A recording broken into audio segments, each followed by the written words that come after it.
5 अगस्त 2019 को जम्मू एंड कश्मीर में से आर्टिकल 370 और आर्टिकल 35A को हटाया गया था। जब राज्यसभा में होम मिनिस्टर अमित शाह ने इस ऐतिहासिक निर्णय की जानकारी पूरे देशवासियों को दी थी, तो लोगों को यकीन नहीं हुआ था। अनुच्छेद 370 के सभी खंड लागू नहीं होंगे सिवाय खंड 1 के नामक माननीय सभापति महोदय।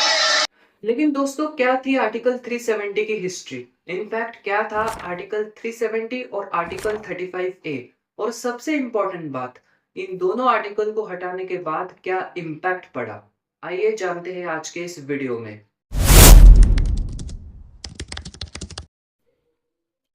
15 अगस्त 1947 ये वो तारीख थी जिस दिन हमारे भारत देश को आजादी मिली। उस वक्त हमारे देश में मान लो जैसे सिर्फ दो ही स्टेट्स रहा करते थे। पहले ऐसे स्टेट्स जो कि डायरेक्टली ब्रिटिशर्स के अंडर आते हो, और दूसरे ऐसे स्टेट्स जिन्हें हम प्रिंसली स्टेट्स से भी जानते हैं। प्रिंसली स्टेट्स माने ऐसे स्टेट्स जो कि राजा और महाराजाओं के अंडर आते थे।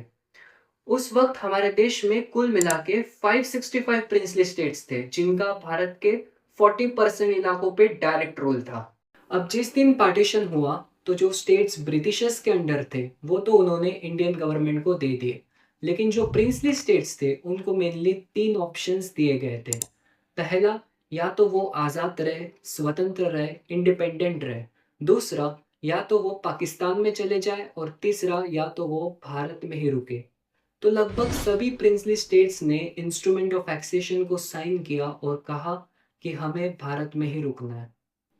लेकिन तीन ऐसे स्टेट्स थे जिनका कहना था कि उन्हें ना ही पाकिस्तान में जाना है और ना ही भारत में, उन्हें आज़ाद रहना है, स्वतंत्र रहना है।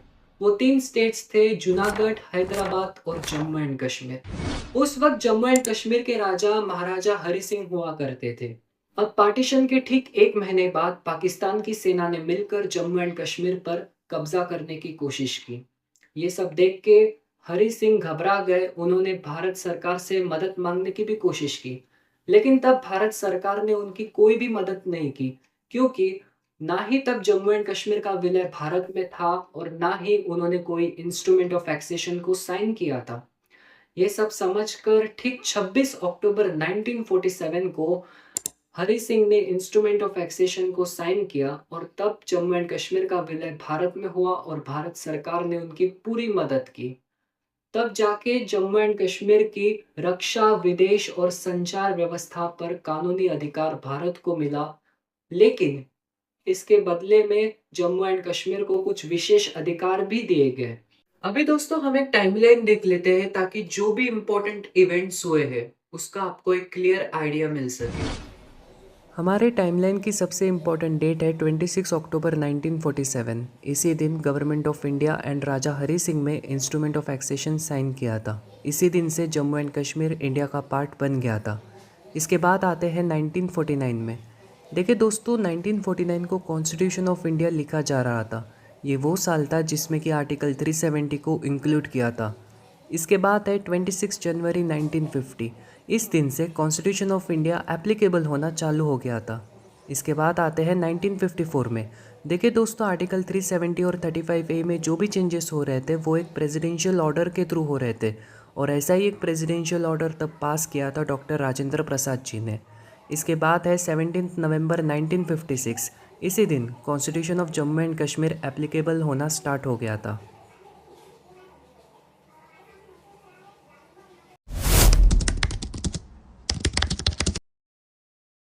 दोस्तों हम पहले बात कर लेते हैं कि आर्टिकल 370 को लाया क्यों गया था। आपको याद होगा, मैंने आपको बताया था कि 26 अक्टूबर 1947 को हरि सिंह ने एक इंस्ट्रूमेंट ऑफ एक्सेशन को साइन किया था।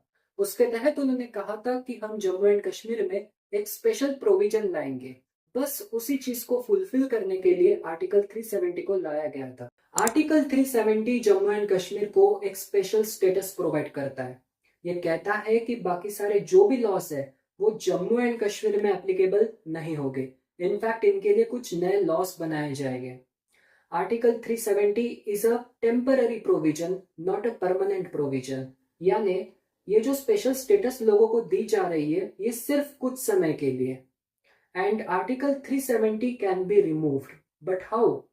अगर प्रेसिडेंट चाहे तो पब्लिक ऑर्डर निकाल के लोगों को ये कह सकते हैं कि आज से आर्टिकल 370 एप्लीकेबल नहीं होगा। लेकिन ये सब करने के लिए उनको जम्मू एंड कश्मीर की कंस्टिट्यूएंट असेंबली की परमिशन चाहिए होगी। अभी आप सोच रहे होंगे कि अगर ये इतना ही आसान था तो इंडियन गवर्नमेंट ने इसको 5 अगस्त 2019 से पहले पहले क्यों नहीं हटाया? क्योंकि जिस कंस्टिट्यूएंट असेंबली की हम बात कर रहे हैं वो 1957 में ही डिसॉल्व हो गई थी। इसीलिए इंडियन गवर्नमेंट को इतनी दिक्कत जा रही थी आर्टिकल 370 को रिमूव करने में। अब जैसे आर्टिकल 370 जम्मू एंड कश्मीर के लोगों को एक स्पेशल स्टेटस देने की बात करता है, उसी चीज को फुलफिल करने के लिए डॉक्टर राजेंद्र प्रसाद ने एक प्रेसिडेंशियल ऑर्डर निकाला था और वहीं से आया आर्टिकल 35A। अब जिस तरह आर्टिकल 370 जम्मू एंड कश्मीर के लोगों को बाकी स्टेट से अलग करता है, ठीक उसी तरह article 35A Jammu and Kashmir के लोगों के बीच में डिस्क्रिमिनेशन करता है। सबसे पहले आर्टिकल 35A ये कहता है कि वो सारे लॉस जो पूरा देश फॉलो करता है वो जम्मू एंड कश्मीर में एप्लीकेबल नहीं होंगे। सेकेंडली 35A ही वो प्रोविजन है जिसके थ्रू ये डिसाइड किया जाता है कि जम्मू एंड कश्मीर में रहने वाले किन लोगों को परमानेंट रेजिडेंस माना जाएगा और किन लोगों को परमानेंट रेजिडेंस नहीं माना जाएगा। देखिए दोस्तों, जम्मू एंड कश्मीर में रहने वाले जिन भी लोगों को परमानेंट रेजिडेंस माना जाता है उनको एक स्पेशल राइट्स मिलते हैं, स्पेशल प्रिविलेज मिलते हैं, और जिन लोगों को परमानेंट रेजिडेंस नहीं माना जाता उनको कोई राइट्स नहीं मिलते। आर्टिकल 35A खास तौर पे वुमेन के लिए बड़ा ही डिस्क्रिमिनेटिंग था, क्योंकि जब भी कोई भी कश्मीरी वुमेन किसी आउटसाइडर से या किसी नॉन कश्मीरी से शादी करती थी तो उसकी प्रॉपर्टी राइट्स खत्म हो जाती थी। आर्टिकल 370 को हटाने से पहले जम्मू एंड कश्मीर के लोगों के पास डुअल सिटीजनशिप रहा करती थी, यानी तब उनके पास जम्मू एंड कश्मीर की भी सिटीजनशिप थी और इंडिया की भी। लेकिन जब से आर्टिकल 370 को हटाया गया है तब से उनके पास सिर्फ एक ही सिटीजनशिप है और वो है इंडिया की। दूसरा, पहले जम्मू एंड कश्मीर के लोगों को स्पेशल स्टेटस मिलता था, स्पेशल प्रिविलेज मिलता था, लेकिन अब कोई स्पेशल स्टेटस नहीं मिलता। पहले जम्मू एंड कश्मीर के लोगों के पास खुद का सेपरेट फ्लैग हुआ करता था, लेकिन अब वहां पे कोई सेपरेट फ्लैग नहीं है, वहां पे सिर्फ इंडिया का फ्लैग है। पहले जम्मू एंड कश्मीर के लोगों के पास एक सेपरेट कॉन्स्टिट्यूशन रहा करता था, लेकिन अब वहां पे इंडिया का कॉन्स्टिट्यूशन एप्लीकेबल होता है। पहले जम्मू एंड कश्मीर में बाकी स्टेट्स के लोग वहां पे लैंड नहीं खरीद सकते थे, लेकिन अब हर इंडियन वहां पे लैंड खरीद सकता है। पहले जम्मू एंड कश्मीर में right to information RTI act लागू नहीं होता था, लेकिन अब वहां पे आरटीआई एक्ट लागू होता है।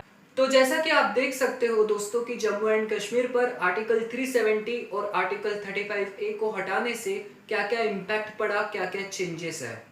लेकिन ऐसे तो बहुत सारे चेंजेस है जो वहां पे हुए हैं जो पहले नहीं थे। लेकिन आज के लिए बस इतना ही। अगर वीडियो इंफॉर्मेटिव लगे तो नीचे सब्सक्राइब का बटन जरूर दबा दीजिएगा। धन्यवाद।